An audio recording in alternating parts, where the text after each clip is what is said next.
Welcome to Kung Fu Havoc number 2. I am your host, Echo Fang Great Wolf. Hello, Instagram. Because I'm a little behind on Instagram. I know I only have 988 followers. I'm up to speed. I thought there was 1,000 of you, but clearly I was wrong, and I apologize for that. So we're going to do a little bit of weapons and maybe a little talking, as I have a full charge on my YouTube channel. So whatever we don't cover or whatever you miss will be on my YouTube channel of Kung Fu Havoc number 2. So as always, I'm going to put this out here so that everybody understands that if you are not a martial artist, you probably should not attempt the crazy shit that you see me or any other martial artist do. Why do I say that? Because martial arts is life, but you can hurt someone or be hurt without even trying if you don't know what you're doing. Alright? Now, another thing I want to say before I run off at the mouth, everybody who does martial arts should know this: just because you have a black belt does not mean you are a great fighter. It just means you have rank in that school. That's my personal opinion. You don't have to like it, you don't have to accept it, but 9 times out of 10, I'm closer to right than wrong. And you should know that coming in because of martial arts in general. If you've had any martial art training whatsoever, then you also know that just because somebody has a black belt does not mean that they can't have their ass beat or handed to them 7 ways from Sunday. I'm going to have to be real quiet because my neighbors are school-age children. I believe they are also refugees. So we are going to try and be very, very polite. So, again, it's Wednesday night. I don't work tomorrow, so I can do this now. Also, last night I did post a video on YouTube about how depressed I was feeling last night. Alright, so to my 165 followers on YouTube, thank you for your support, yo. Depression is not a joke. And as a martial artist and a veteran of the United States Army National Guard, y'all need to understand that support your soldiers. PTSD is not a joke. Depression is not a joke. And it is not an easy thing to deal with. I do not have PTSD. I do have depression. As far as I know, I only have depression. I do not have PTSD. At least I don't think I have PTSD. My psychiatrist has not diagnosed me with PTSD. Also, shoot out a shout out to the doctors who deal with veterans. For me, it's Dr. Bishop. Thank you, Dr. Bishop. Your plan's been working great. I'm good.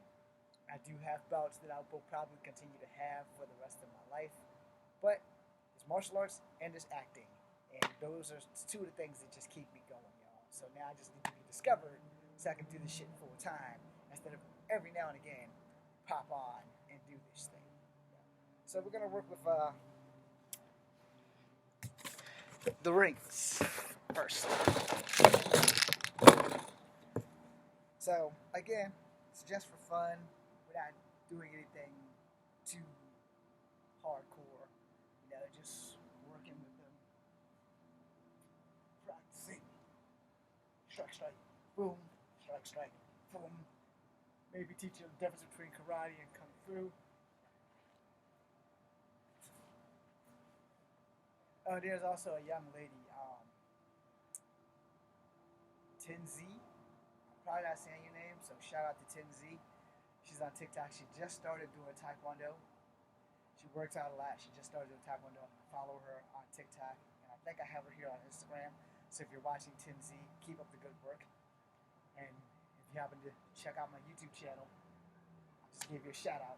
So usually when you're fighting, you want to keep your eye on your target. You don't want to do this. Alright, now if you're making a movie, that's fine, because it's supposed to be you're a superior fighter, so you can just, to the opponent. Alright, in real life, your eyes need to stay on your target. Now, while we're on that, everybody teaches how to look at your target differently. I always tell people, if you have to look at your target, head to shoulder or head to chest, because if you watch me, my chest will twitch and my arms twitch. So always keep your target ahead of your sight. Oh, it looks better from the side. That's a habit that I have developed that I've been trying to break.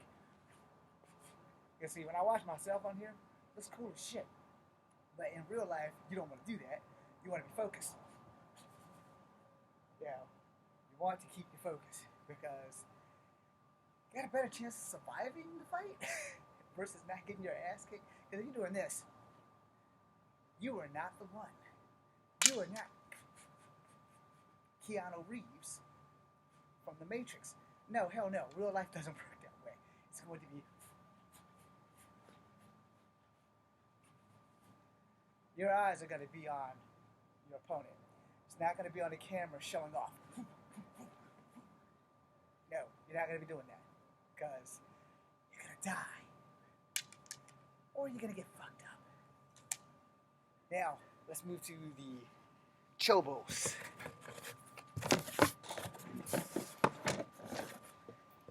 Short sticks for those who do Kimpo. Hello there, and hello there. And my wave didn't work for the first person. God damn it. I hate technology. I'm sorry. But hello to you. Now again, gotta keep it a little quiet because it's nighttime. My neighbors are sleeping and they're school-age children. So, understand how blocks and strikes work. No. So, for those who do Kimpo or Kimpo, I'm used to calling it Kimpo. It's both, but it's the same shit. First, your chobos, they never do that. You can do that at home. You can do that at the gym. You can do that at the dojo. In a real fight, that's going to happen. You're going to get your hands rocked. So no matter what, don't do that. Don't do that unless you're blocking, because this is a block. Believe it or not, this is a block, and this is also a block. But there are also strikes. Block, strike, because you can bat it away and then come right at it, versus doing that, because that's what's going to happen. So this, so no. This, that's fine. This, but not that. Or that. Or that. If you're at home, you want to practice, block, pull down, spin, do that shit at home. But as long as you train in that way, you may get into that habit, and that shit's gonna happen. Boom! Then that guy's gonna rock your damn shit. So you don't want to do that. You want to practice your blocks and strikes. High block, mid strike, high block, high strike. High block, high strike. High block, mid strike, high strike. High block, mid strike, high strike. Yeah, you're gonna go low too. High block, low strike. Now if that person's throwing a kick, high block, depending on that kick. If he's throwing around, you got options because you can hit him with this one and don't have to worry about striking there. Or you can do both. Boom, boom. Boom, boom. Just depends on which one's comfortable. Remember one rule of thumb.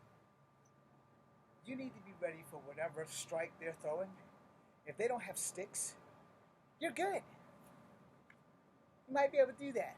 No, you can't do that. Don't do that. But if they don't have sticks, if they're just coming at you and you have the short sticks, boom, boom, you can hurt them all day.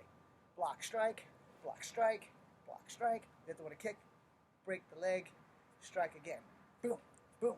Or break the leg and strike. Block and strike. Block, then strike. So that would be if they're throwing a punch, you can block. If they're throwing a kick, you can block. If they're both coming on your right, but understand that the world is predominantly right-handed, which means most of your strikes from a right-handed person will be coming on your right. If you happen to come across a southpaw, their power strikes will be coming on your left, from their left, your right. Okay, let's reword that and try that again. As you can see, I just fucked that all up. The world is predominantly right-handed, so they're going to fight you in a basic stance. So it's left, left, and then right, or sometimes it's left, right, left, and you need to be prepared for that. So if they're throwing a left, it's going to attack you on your right. If they're throwing a right, it's going to attack you on your left. So left, right. That means he was throwing a left punch, I blocked it. He threw a right kick, I blocked it. That would look like this: left punch, right kick. See what I mean? Now if he's throwing a left, right versus a left and then a right, you know. See, that front right kick was a front kick. But this is a turning round kick. So you can block. So you block the punch and you block the kick. When you block the kick with the stick, you want to hit them in the knee. I know it's wrong and it's cruel, but the alternative is you get your ass kicked. Versus he's throwing this round kick. He's going to throw that thing with all he has. Bip! You don't have to do much. You really don't. See, the thing about the art of fighting is something a lot of teachers don't teach. I'm going to teach you the truth. If he's throwing everything he has, a small crack from one of these is going to do him in. Now, unless this guy's on steroids, or unless he's a Thai fighter. Now, let me explain that. If you have taken real Muay Thai, you know these guys build their bodies to feel pain. Pain fuels them, which is why you need to break them. I understand another reason why the tree technique is good against iron body, because you're not going to punch through a tree. Now, you might punch through a palm tree, but a tree ain't punching through solid oak, and you're not punching through a solid steel pole. Understand? So they're throwing this, you know, that's a Taekwondo kick. That's a Muay Thai kick. Understand the difference? Taekwondo, the snap, pop, you know, sometimes it's just straight. But a Muay Thai kick, it's a crescent kick. It's an outside to inside crescent kick. It goes all the way through. It does not stop. It has follow through, you know. When they're throwing that shit with full power. Whether it's a right leg or a left leg, it's going to come all the way through. Now, if you have the chobos from Kempo,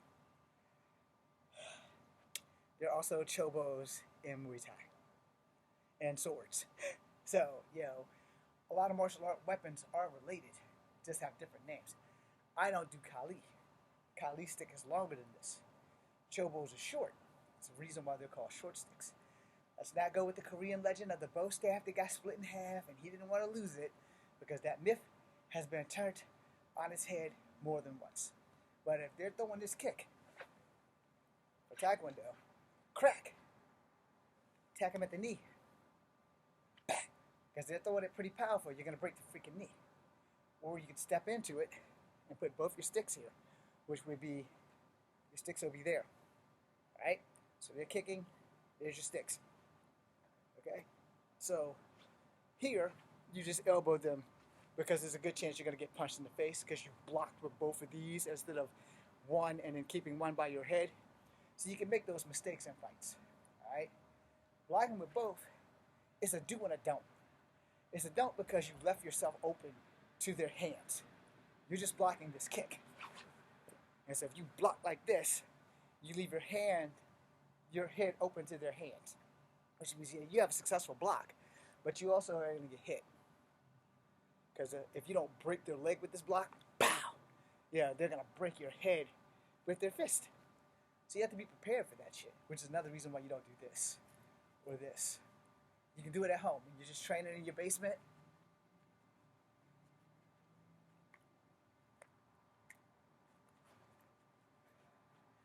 That's for training in your basement. In a real fight, these bitches never leave your hand. How they are in your hand, you find a comfortable position, and you keep them there. Boom, bam.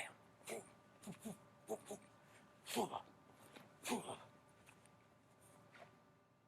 know, blocks, block the back, strike. Don't do that. Kick, block. Do that for the movies only. Remember, if I tell you not to do this, but you still see me do that, it's because it's a habit. But in real life, I know this is not something that I'm going to do because I'm going to get fucked up trying to show off. In any fight whatsoever, regardless of style, never, ever show off. Now, if y'all just playing or making a movie, okay, it's fine. But in real life, do not show off.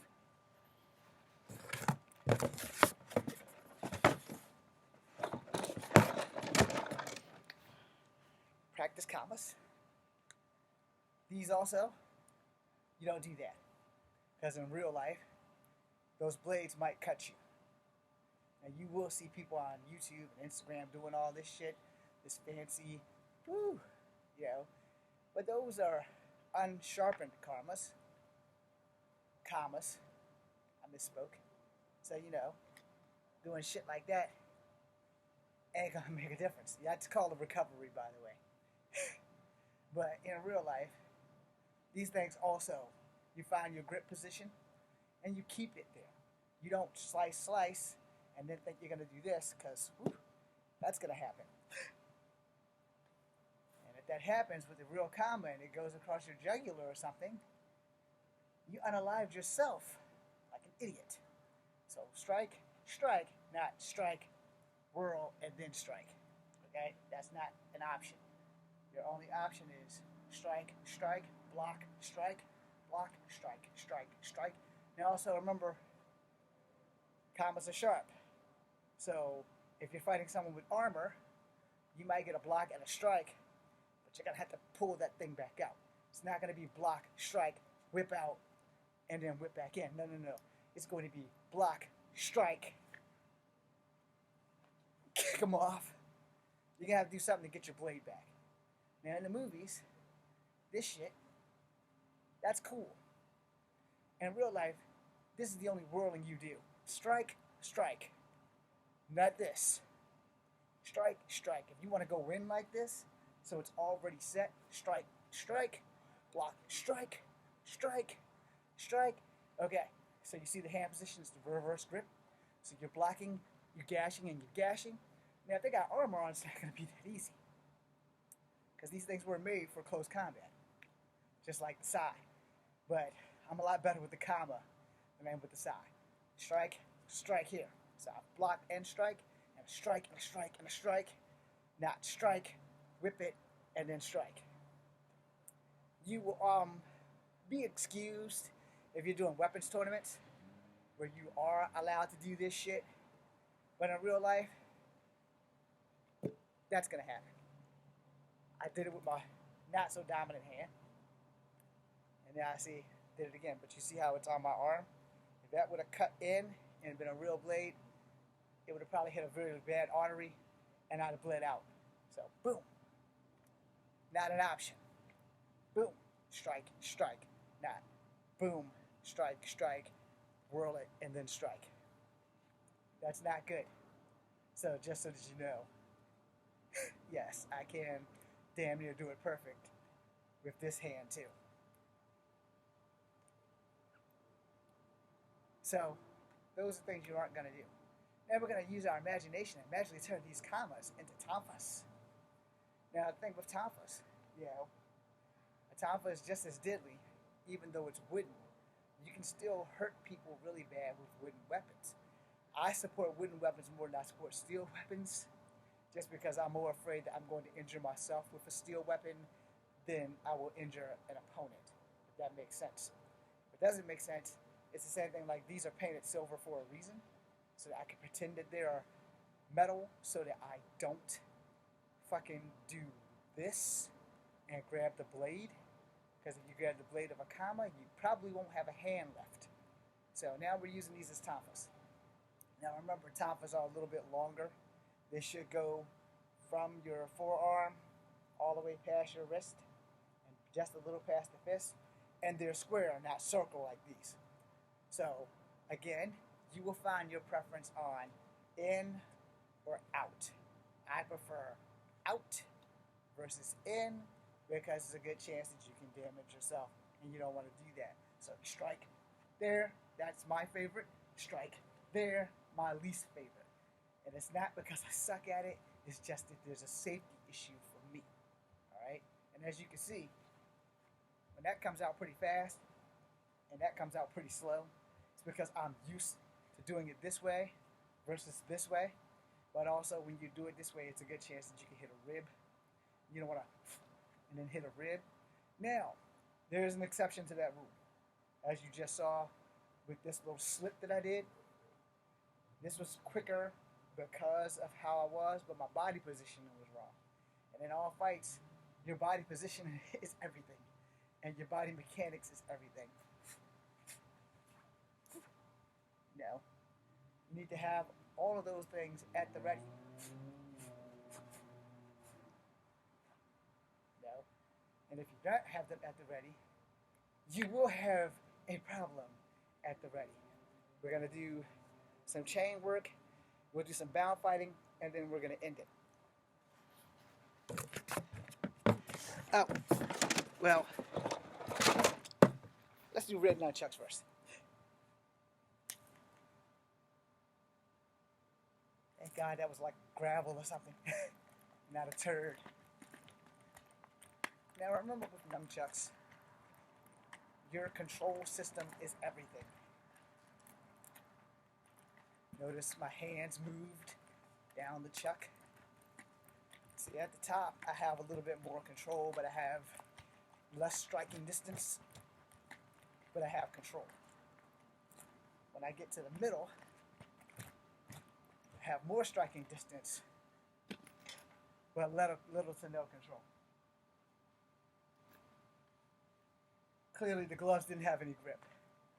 So,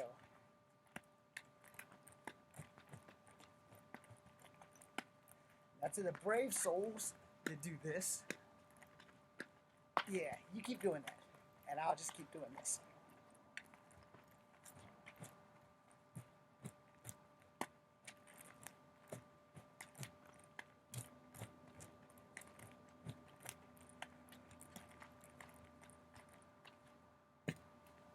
Or I'll die.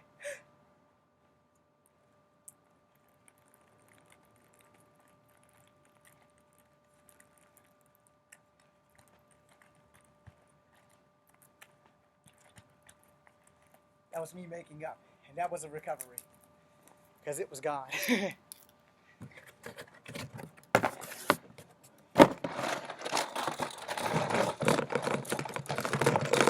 Okay, we're going to do some chain work now. Now, I know you guys probably get tired of seeing the same old bullshit, but here's the thing on that. Alright, the same bullshit that I always show you is what you would call working on perfection.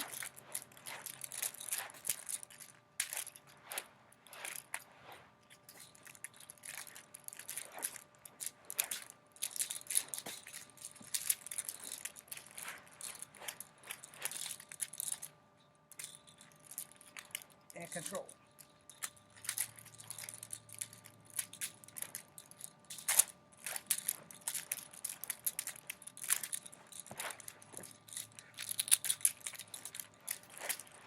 But also with long-range weapons,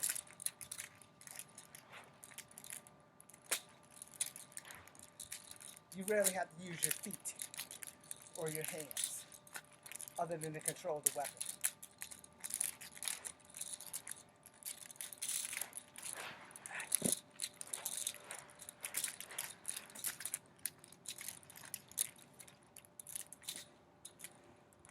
And you need to be able to make sure you know how to make the weapon stop. Okay?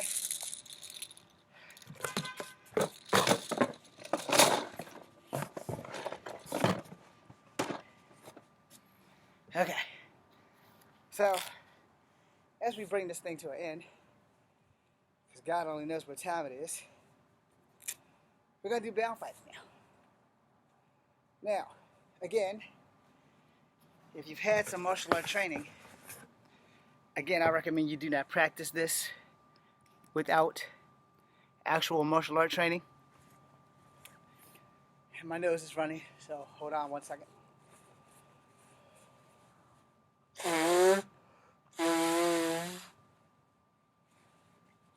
Without actual martial art training, you will get hurt.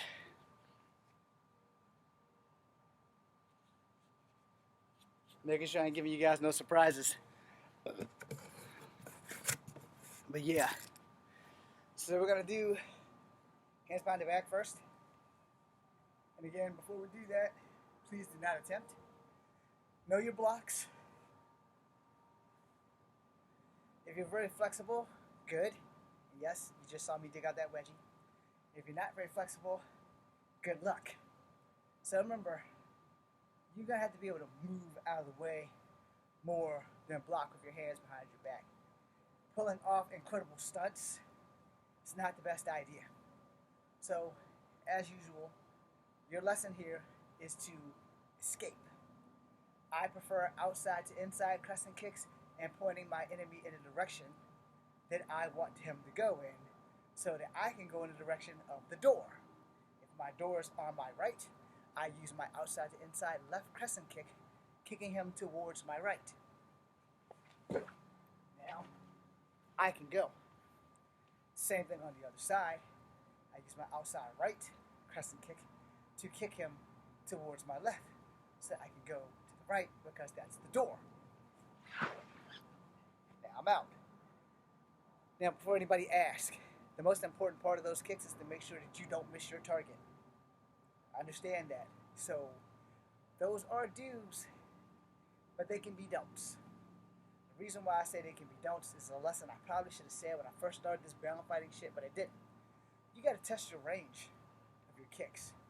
You may not have enough power to begin with, and if you don't, then you want to keep that shit basic and you want to keep it simple. And you don't want to have this be your kick because your foot left the ground. You want to keep it simple. So he's coming, boom. All right? You got one foot still on the ground. So that would give you time to get back into position. Now, the reason why I left that out is because usually when I tell you about this, it's so that if you're not a good fighter, you can escape. I left off the most important thing. You might not be a good fighter, but what if you can't escape? What if you literally have to engage with your hands tied behind your back and there is no way out? So for that, we have to keep it simple, which is what we're going to do. We are going to keep it simple. You are not going to do a jumping front kick like this. You are going to do a jumping nothing. You are going to do a regular front kick. Boom. That keeps him at bay. Side kick, side, and then front. Side, front. Providing your balance. Same thing on this side. Side kick. Now side, and then front. That leg didn't turn the way it was supposed to. Let's try that again. Side, and then front. Okay? This is the hip that I had a replacement, so it's not going to look as gracious as the other leg. But the point is, if you have to engage, you want to keep it simple. You don't want both of your feet to ever leave the ground. So you never want to do this. And you never want to do this. Because it's a good chance that if he ducks it or he blocks it, you're going to be on your back. And with your hands under your ass, it's going to be pretty hard to block your face. So that's going to be a problem. You don't want that problem. Okay? Try to keep that shit in mind because 1,000 shit goes wrong in a fight before one thing goes right. That's a saying that you need to keep in the back of your head, but don't let it consume you and don't let it control you, but just know that it's a fact that 1,000 things can go wrong in a fight before one single thing goes right. And I don't know why martial artists don't tell y'all this shit, but I will tell you because it's the fucking truth. Again, you want to keep it straight, but let's say, like I said, go back to the do's and don'ts. This block is not going to be very effective, especially if you're not flexible enough to get your hand up here to block it. And this belt is kind of loose, so I can maneuver my hand, but I also got to work on my flexibility to be able to block that shit. It's not impossible, it's just highly improbable. So again, if my door is over there, I don't want to do this because I put him in my way. I want to do this so I can go this way. Now hopefully, because I'm a dumbass, hopefully he didn't lock the door behind him when he came in so that you can get loose because you can turn your back to the door, open the door, and go out. I left that off because I'm stupid, so I'm sorry for that, but I'm covering my ass on that now. If that door is locked, you got a problem. So you may have to go and engage this dude. Now, if you're lucky and you're in ropes or you got put together by a belt, after you get them down, you should probably be working your hands, trying to get them free, okay? Because if you don't, then you may have a problem as I have this hair on my eye. Okay, so now since I'm free, we're just going to go with the hands in front. Again, rehashing your high block, your medium with knee, and your low. High block, your medium with knee, and your low. These are important because They are to stop blocks here, and blocks there. So that way you'll know if he's kicking, boom, boom, boom, boom. Now if you have multiple attackers, that's when you're going to have a problem. But since your hands are in front of you now instead of behind you, you have the ability to at least endure and get through. And again, you're not going to be doing this. You're not going to do this. See how off balance I was? When you're in the air, you're vulnerable. Remember that. You don't want to be in the air with your hand side. It can be very bad for you and very, very bad if they know what they're doing. Try to keep that in mind. So you want to keep it simple. Block, strike, block, strike, strike. You know, you want to be able to get that.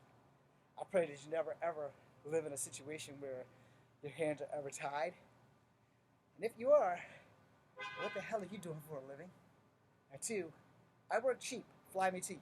I'll train you. Anyway, bottom line, learn how to block and use your knees. Block, knee, elbow, kung fu. Block, knee, punch, karate. Or elbow. We can do the elbow. We'll still do the elbow. Block, knee, elbow. Now, for those who are slow, let me show you again. Kung Fu is about directness. Karate is about power. This would be directness. I've blocked, I've kneed them, I've elbowed them. That is directness. Now, when I change the game is when I use this elbow versus this elbow. Okay? So, I've blocked him with the knee, and then I use this elbow because the power's coming with the torque, and I'm dropping it on it. Now see, block, knee, elbow, still going to be as powerful, but it's not going to be as powerful as block, elbow. See, the block and the knee and the elbow, this is when it turns from Kung Fu to karate. See, when it's Kung Fu, it's just a block and a knee and the elbow, all with the same side. So you've blocked him, you've kneed him, you've elbowed him. And that's less motion and less energy driven from your body. Versus when it becomes karate, it's block, knee, and you torque with the other elbow because you're turning the body in. And as you turn the body in, you're bringing in the power. Hopefully that makes some sense to y'all, because Kung Fu and karate are really, really similar. And the fact that both of them have over 1,000 styles, you get to pick. But pick wisely. Do not get grounded in just one style. Learn as many martial arts as you can. I'm going to end the live. My fingers are getting cold. And I want to thank you all for being here. I want to thank you for your support. Thank you guys very much. If you missed anything in about like an hour or two, you can come to Kung Fu Havoc number 2. You might want to make it 2 hours because I want to make some more videos talking about other shit, especially for my YouTube channel about my depression and stuff like that. So, thank you guys for being here. I'm Echo Fan Grey Wolf. Be seeing you.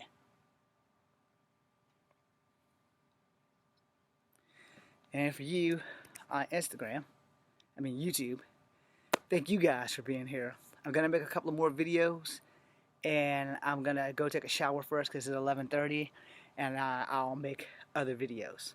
That being said, I am Echo Fan Grey Wolf. Thank you to all 165 of you, because I know somebody's going to join today. It's really 164. But thank you. Thank you for letting me into your life for this 30 minutes, and I greatly appreciate it. Much love.